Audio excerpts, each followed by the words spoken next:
Hello and welcome back for another edition of the London's Fashion Alphabet series here at the Museum of London.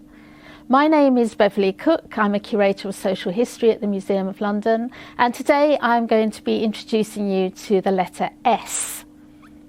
In fact, I have a triple S treat for you today in the form of a silk suffragette scarf. The scarf, as you can see, is here in the colour scheme of the WSPU, the Women's Social and Political Union. And this purple, white and green colour scheme, the tricolor as it was referred to, was really one of the key defining features of the campaign and gave suffragettes such a strong visual identity. I suppose when most people think of the suffragettes, they think of the Pankhurst family, Emmeline Pankhurst, Christabel and the other Pankhurst sisters. But it was actually one of the other leaders who created this colour scheme, and her name was Emmeline Pethick Lawrence. She devised the colour scheme in 1908, and she loaded the colours with huge amounts of symbolism. So, for example, the purple was associated with royalty. It was the royal colour, the royal blood that ran through the veins of the suffragettes. It gave them the dignity and the freedom that they required. The green was a symbol of hope. It was also a symbol of spring, and certainly something that the suffragettes were very positive in their outlook. They believed very much in the hope that they would achieve votes for women.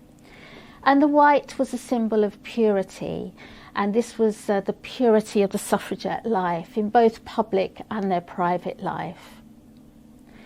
Emmeline Pethick Lawrence devised the colour scheme specifically for an event that was due to occur on June the 21st, 1908. This was Women's Sunday, and Women's Sunday is always now recognised as the first monster meeting of the Women's Social and Political Union. The introduction of the colour scheme was a hugely inspired decision by Emmeline Pethick Lawrence, because immediately the crowd were drawn to all the women taking part, not only wearing purple, white and green accessories, but also carrying banners in the colours.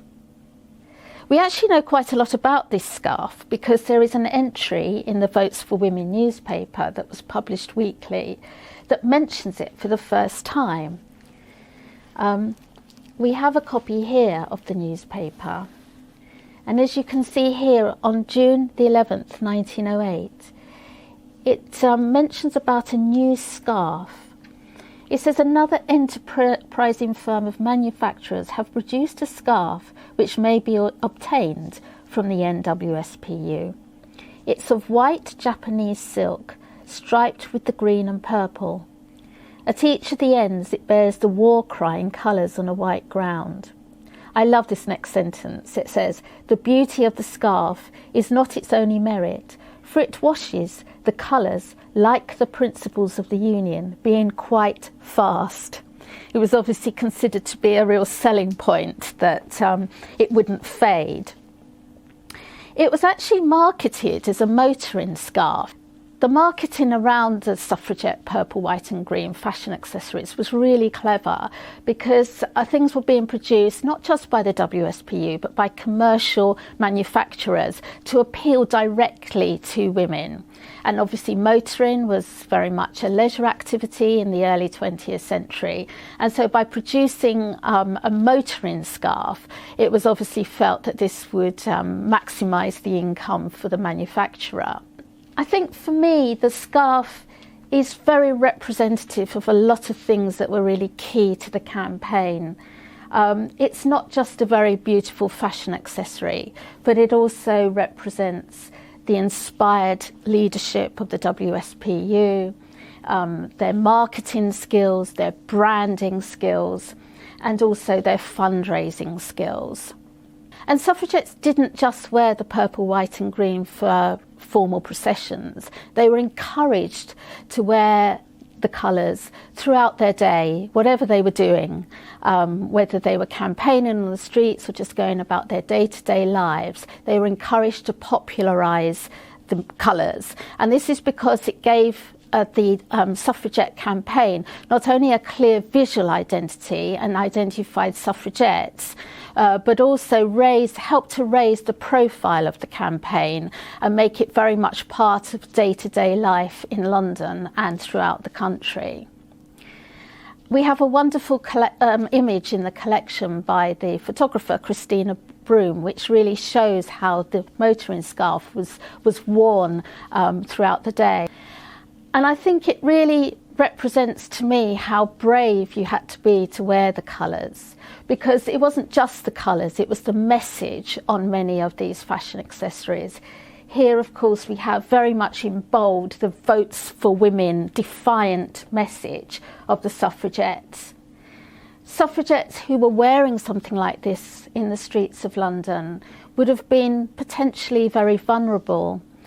The suffragette message was not always very popular with members of the public, particularly when militancy started to disrupt London life. Many suffragettes were often heckled, they were physically and even sexually abused by men on the streets. So you can imagine how brave it would have been for a suffragette to have worn something like this in public. We actually have about 4 of these scarves in the collection, but I've selected this one to show you today because for me it's really quite special, and it's special for 3 reasons. The first reason is that the colours are so strong and vibrant on this one. The other scarves that we have like this, the colours have really faded. So despite what the marketing said in 1908, the colours were not fast, and they did really fade. The second thing about this one, which is fairly unique, is this gold braid along the bottom. I've never seen this before on any of the others. It's really strange because I'm not quite sure why this braid was added, because it really weights the silk down and has really quite damaged the silk as a result. The third reason why this scarf is particularly special is because we know about the person who wore and owned it. Her name was Dorothea Miehi. She was born in 1876 in South London, and she was the daughter of a fairly respectable and comfortable Swiss Baltic merchant. Unfortunately, her father died when she was only about 9 years old, and she continued to live in Streatham with her mother and her younger sister. By 1908, of course, she would have been in her early 30s. She was unmarried. Like a lot of suffragettes, she was fairly comfortable, so she didn't probably have to earn a living. But she also needed the support of her family to be an active suffragette. And we know that Dorothea's sister, her maternal aunt, and her mum were all active campaigners alongside her. It's likely they were probably members of the local branch of the WSPU in Streatham, and as local branch members they would have been responsible for fundraising activities. And we have a photograph in the collection which shows one of the fundraising activities that the family were involved in. Here we have a picture of Dorothy, her sister, her aunt and her mother, and her nephew and niece, a real family affair here. And here they are seen running a bric-a-brac store at the WSPU Christmas fair of that year. Here we have a lovely photograph of Dorothy. I would imagine that this was probably taken at the sort of time around that she was involved actively in the WSPU. We know that Dorothy never served a term of imprisonment for militancy, but as well as helping with fundraising activities, she also contributed part of her personal income to the WSPU war chest. She was a regular financial donor, an annual donor, and in 1908 she contributed £1 to the Self-Denial Week. We also have this sort of cutout image of Dorothy, and this is great because it actually shows her dressed in her suffragette uniform. You can see here that she's wearing her suffragette sash, and it looks like she's carrying possibly a blanket in her hand, or maybe a banner. I'm not quite sure what that is, but she's got this pole as well. So it's possible it might unfurl and be a banner.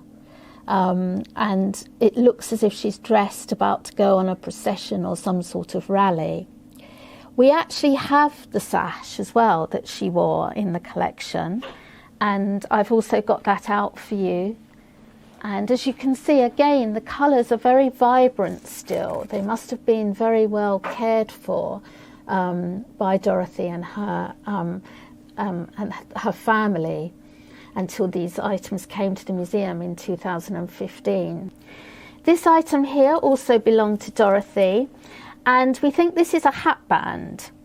And it's possible that she was wearing the hatband in this picture here. You can just see a little bit of colour above the brim of her hat. So it's possible that that would have been one of these hatbands. And she isn't wearing this in this picture, but this is her belt, her suffragette belt. And the beautiful buckle that was produced for these belts. That shows a woman standing over the Houses of Parliament, very symbolic, as all of the suffragette fashion accessories were. We also have a few other items that were used by Dorothy and worn by her. These would have been very common. All suffragettes would have had similar items, these little badges, the Votes for Women badges, and also rosettes. I suppose these are the sort of more traditional things that you would associate that a suffragette would have worn. And there's one with a picture, a little button badge of Christabel Pankhurst in the centre. Of course, it is possible some of these would have belonged to Dorothy's sister and her mum and her maternal aunt. It's unlikely she would have had two of these little badges, but we know that this was all part of their collection. Apart from that, we don't really know much about what happened to Dorothy afterwards, but we know she never married and she continued to live with her mother and her maternal aunt. Her sister did marry and have children. And we know that when her aunt died, she left Dorothy some money. And that's what Dorothy lived off for the rest of her life. And the residue, it was agreed in the will of her aunt that any money left over on Dorothy's death would actually go to the Royal Free Hospital to sponsor female medical students. And when Dorothy died in 1969, some money was left over, and her legacy carries on, and that the Dorothy Meir Hayes Scholarship is still available for female medical students at the Royal Free today. Well, thank you very much for watching today, and tune in next week for another instalment, which of course will be the letter T.